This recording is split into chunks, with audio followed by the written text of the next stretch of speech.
What's good, everybody? It's the Connolly Cab Show. We got the 2024 college football season. It's finally here. We already had a huge upset, Georgia Tech over Florida State. That's amazing. But I think the whole dynamic of college football, where it's headed, I think it's headed to a great place. You got the 12-team playoff. I think that's great. I think it's great that the athletes are finally getting paid. The NIL deals, I think that's huge for athletes. I mean, we look at the history of college football and the NCAA corporation and realize they've been pulling in billions of dollars. They're not the ones on the field getting hit. They're not the ones that are taking CTE to the brain. They're just not, dude. Like, I think it's great that the athletes are finally getting paid for what they do. And it's been happening for so long where the athletes would basically, I mean, obviously be on scholarships for free education, but you have committees that are making billions of dollars, and these athletes are making peanuts, bro. Like, I think it's great that finally the athletes getting some leverage, getting some momentum, and saying, hey, I'm finally getting paid for this. Like, straight up. So I think it's great for college football. I think it's going more to a business model for athletes in college to say, hey, you know, I want to bag up here. I want to make a couple million in college and get my college degree and also go to the next level, to go to the NFL. That's the goal, right? But not everybody makes it to the league. But I think it's great. You know, that we got the college football video game finally back. I remember as a kid growing up, I used to always play the NCAA footballs, and I used to be goated in those games. I used to not lose, and if I did lose, it'd be rare. Yeah, I would be goated. I remember playing one of my brothers, and we played for so long, we ended up making a $10 bet. This ended up, I won like 50, 60 games in a row. And literally, he owed me $36,000. He ended up beating me to break even. But it's just ironic. I think that was NCAA football 2011 or 2012. That was crazy. I can't believe I remember those times, but I ended up beating him like 50 games in a row. It was insane. But I love the NCAA football. It's a great video game. But as far as like the real football goes, I can't wait this year. Obviously, Georgia's the number one seed. You know, they're returning a quarterback who's played last year, Carson Beck. He's a senior. He's going to be a top 5 lottery pick next year in the 2025 NFL draft. He had 3,941 yards passing and 24 touchdowns. I obviously think Georgia is obviously number one, and they should be. I mean, I think he's going to do great things. I think Georgia can run the table. They could easily be a number one seed in the college football playoff and get a bye. So I love what Georgia's about. I mean, obviously, Georgia, they're the top dogs right now. So, you know, and that's with Carson Beck. And I think he's a legit quarterback. He's 6'2". He sees the field great. So I love where Georgia's headed right now. I think Georgia is the team to be overall out of any NCAA football team right now. Pound for pound, they have a great defense. They have great offensive line, great everything on Georgia. So it makes sense why Georgia's the number one seed right now. But look out for Carson Beck. I mean, he's a playmaker. Look out for guys like Travis Hunter, a cornerback / wide receiver for Colorado. He had 51 catches last year, 721 yards receiving, and 5 tutties. He also had 30 tackles and 3 picks. So, you know, when you have head coach Deion Sanders as your coach, Travis Hunter is like a Deion S, like a player, like an athlete, you know, can play both sides. Like, really, could have played a different sport as well, like Deion Sanders did. Played baseball and football. So, shout out to Deion Sanders. I can't wait to see what Colorado does this year. A lot of high expectations for Colorado and head coach Deion Sanders, but Travis Hunter is another player to look out for this year in the college football world. It really is. I mean, Travis Hunter could easily be that top 5 guy this year, really. So, shout out to Travis Hunter. And then we have a D-end named James Pierce Jr. out of Tennessee. He had 9.5 sacks last year. This dude is 6'5", 245 pounds. D-end, I'm telling you, he's another draft pick this coming up season in 2025. He'll be a top 5 pick. He really will. I mean, you can't teach size. You can't teach that. I'm telling you right now, it's going to be awesome to watch him perform in the SEC. You know, a lot of different changes as well. You know, a lot of people going to the SEC like Texas, and I believe Oklahoma went. Or a lot of people went to the Big Ten as well. I believe Oregon went to the Big Ten. A lot of changes, right, with different conferences. A lot of people either want to go Big Ten or SEC. Those are the top dogs. Those are the top conferences right now. And a lot of people say, oh, the SEC is the cream of the crop, which I would agree. But as of lately, I would say, you know, obviously Michigan just won the Big Ten. So right now, technically, the Big Ten is the cream of the crop. Really. So, you know, I can't wait to see how that develops, the different conferences. But James Pierce Jr., watch out for that man. 6'5", 245, built like a brick house. He'll probably get over 10 sacks this season easy. You know, be a top 5 draft pick in 2025. I can't wait to how that turns out. And then we have a sophomore, Caleb Downs. He was a true freshman at Alabama last year. He won SEC Freshman of the Year. He was the first Alabama true freshman since 1970 to lead Alabama in tackles with 107 tackles as a safety. So with Ohio State getting Caleb Downs from Alabama, the transfer is huge. I think Ohio State is another team to be reckoned with where it's like Ohio State easily might win it this year. They really will. I mean, they might. I don't think they will, but they have a great possibility. I mean, getting Caleb Downs is huge, dude. I mean, that's incredible. The only reason Caleb Downs transferred to Ohio State was because head coach Nick Saban retired. If Nick Saban did not retire, he would still be at Alabama right now, which is crazy. But Ohio State, the rich get richer. And I'm telling you, Ohio State adding Caleb Downs to that secondary is going to be scary for Ohio State, scary for the Big Ten. And I think Ohio State is the favorites right now. They will finally beat Michigan after, 4 or 5 years of losing to Michigan. I think this is their year. We're adding Caleb Downs. They're returning a lot of starters from last year, Ohio State. Ohio State is a team that's going to be reckoned with this year. Shout out to Caleb Downs, another player to look after. And then we got Benjamin Morrison, a cornerback from Notre Dame. ND, baby. Ba, ba, ba, ba, ba, ba, ba, ba, ba, ba, ba.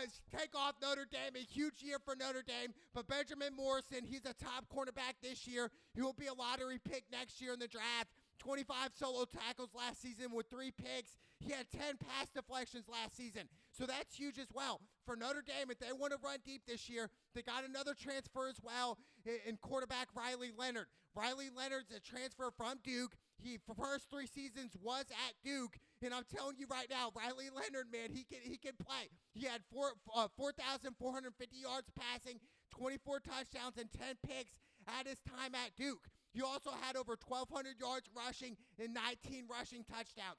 That's what Notre Dame needs. Notre Dame needs to add an element to that. They need to add a guy that can do both pass and run. We saw last year they didn't have a guy that can run. This year we do. So I think Notre Dame and Riley Leonard, if they start to click and head coach Marcus Freeman's on his P's and Q's, I think really Notre Dame should easily make the college football playoff, even with 1 loss. But I think this year Notre Dame should run their schedule this year. They should go undefeated, and they should easily make the college football playoff this year. I mean, the hardest games this year are Texas A&M, Florida State, USC, and I'll even give Georgia Tech because Georgia Tech just beat Florida State week 1 by a game-winning field goal. But overall, it's just like, I mean, they got A&M, Florida State, USC, Georgia Tech, that's it. All the other teams that Notre Dame plays, like Purdue, Navy, even Louisville's an okay team, even though they lost to Louisville last year. But overall, it's just like Notre Dame should run their schedule. I think eventually Notre Dame should go to the Big Ten or the SEC. I think starting next year, that's what they should do. They should not be in this independence conference. They need to go to a conference, either the Big Ten or the SEC. I mean, maybe even the ACC as well. I'd rather them do that than be where they're at right now. I truly believe that. You know, I think eventually Notre Dame's going to start to play Michigan again, which is great. But I just think this year their schedule isn't really that hard. I mean, week 1 we go to Texas A&M. But overall, I think we should run the schedule this year. I think Notre Dame, Marcus Freeman, this is the year. I really, truly believe that, man. They got a lot of starters, even though they lost Estime, who's in Denver right now doing great things as a running back. He's only like 20 years old, too. Shout out to Estime. But for overall Notre Dame, I'm telling you right now, Marcus Freeman, and they got Riley Leonard. I think they can make something happen here. I really do. And my Marcus Freeman is a defense guru, so adding Riley Leonard, a guy that can pass, a guy that can make plays down the field, a guy that can extend the plays, can run for 30 yards at a time. That's what they need. So I think that's going to be the difference from Notre Dame being a good team to a great team. And I think Riley Leonard could set the bar here early and set it in Texas A&M and say, hey, this is the year that Notre Dame finally wins a national championship. Is it a possibility? Since 1988, dude, make it happen. Please, Marcus Freeman. Please, Riley Leonard. Take off on this. I cannot wait for this season to come up. Let's go. And then we got Dylan Gabriel, a quarterback that transferred to Oregon. He played at Oklahoma. He's got over 14,000 yards passing in his career, and then he's got 125 passing touchdowns in his 4-year career right now. So we're talking about a guy that's very experienced, has a lot of starts under his belt, and I think Dillon Gabriel, this guy could easily win Heisman this year. Going to Oregon, we saw Bo Nix transfer to Oregon last year, so I just think for Oregon's sake, can they make the big step? Can they win a national championship? I don't think so. I think Oregon's more worried about what they look like in their uniforms because they're a great program. They got great uniforms, but when it comes to the big boy time to win a national championship, when it's all said and done, Oregon's not the team. But this year, I do think Dillon Gabriel could be that guy to really set the bar here. We're talking about a guy that can, a triple threat quarterback, can do it all. So I can't wait to see that happen, man. It's gonna be great. And then we got Shakir Sanders.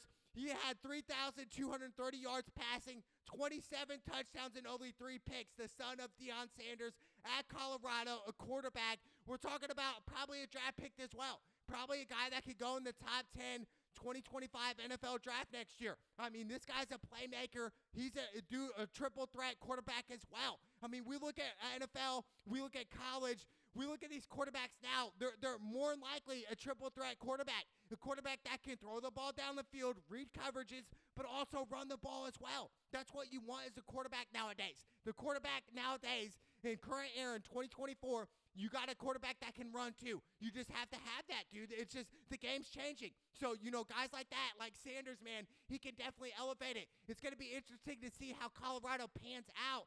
Interesting to see their recruits. Interesting to see how Deion Sanders, the head coach, out to primetime, see how they develop. I want to see Colorado run deep. I want to see them go to the college football playoff. I think it'd be great business for the college football committee for Colorado to get in with Deion Sanders. So it'd be great. So take off Sanders, man. I can't wait to see that young man play. And then we got another playmaker to watch out for, Quinn Ewers, quarterback for Texas. He's a beast, man. He had 3,479 yards passing with 22 touchdowns last season, 6 picks. I mean, he's a 22-game starter.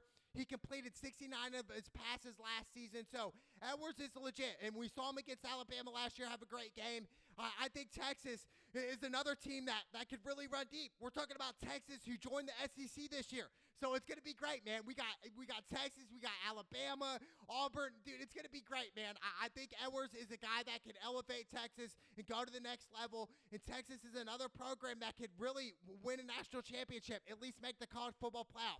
So I can't wait for that to happen. And then we got the Alabama quarterback, Jalen Milroe. He had 2,834 yards passing with 23 touchdowns and 6 picks last season at Alabama under Nick Saban. But Nick Saban no longer there. It's going to be interesting to see the new system here at Alabama with Jalen Milroe. We'll see how that develops. I think Alabama's still, a top-level program, obviously. So I think they're going to make the college football playoff. But however, I do think this year in college football playoff, we're going to have teams that we're not used to hearing or seeing where they're going to make big upsets, like Georgia Tech. We're going to see a dark horse team this year where they're like, wow, they're going to make a deep run and upset these people. Why? Because I think the talent is being shifted. The talent isn't just going to the big programs like Alabama, Texas, Ohio State, Notre Dame. No, the talent's going everywhere. Why? Because the NIL deal money now. They're getting athletes money. So it's like if athletes want to go to a smaller type of school, okay, we're going to do that. If you're a broke athlete and they're offering you over $500,000 to go to their school, you're going to say, hey, I don't care. Even if it's not Alabama, I'll go to, a smaller school. That's fine. I'll go to a smaller Big Ten school. I'll go to a smaller ACC school like Georgia Tech or something like that, or Virginia, something like that. So I just think overall, I think that talent-wise, it's so wide open this year. Even last year was a little bit more wide open, but I think this year with the 12-team playoff, how the college football is going to be ran, I think it's going to be huge, dude. I think it's great for college football. I think college football should have did this 25 years ago. I think they should have had a 12-team or at least a 10-team playoff. I love the 12-team playoff. It gives the underdog a shot. It gives the team that's not supposed to make it there a shot, dude. It really does. I think it's great, man. I think the NCAA committee came up with this, and they thought about it, and they said, this is great. Not a 4-team playoff, dude. I love this 12-team. It's kind of like a March Madness. Obviously not as many teams, but still, it gives the underdog, the team that's not supposed to be there, an opportunity to compete against the big-time programs, the big-time players, and really perform your talents against these guys. So I can't wait, man. It's going to be iconic. Obviously, I'm a diehard Notre Dame fan, so, I have huge high expectations for Notre Dame, even though I did last year. I really, even though they didn't pan out, they lost to Ohio State by the last second. And I knew once they lost to Ohio State, the season was over, and then they ended up losing to Louisville. But I think overall, Marcus Freeman, he's a defensive guru. He played linebacker at Ohio State, played in NFL. So I think overall, man, Notre Dame's going to be ready. I think week 1 at Texas A&M, Notre Dame's going to run right through them. I cannot wait for this, man. I have huge, high expectations for head coach Marcus Freeman, Notre Dame program this year. Riley Leonard is an X-Factor type of player. He's a guy that could do it all. And I'm telling you right now, I want to see Notre Dame at least make the playoffs here. You got to make the 12-team playoff. You have to if you're head coach Marcus Freeman at Notre Dame. High expectations there. You haven't won a national championship since 1988, dude. The drought is real. It's heavy. It's a burden, and I think Notre Dame and Marcus Freeman knows this. I think he understands, and I think Riley Leonard this offseason, we got playmakers. We got top-end recruits coming in. I can't wait for NCAA football. It's the Clouded with Cam show. Let's go!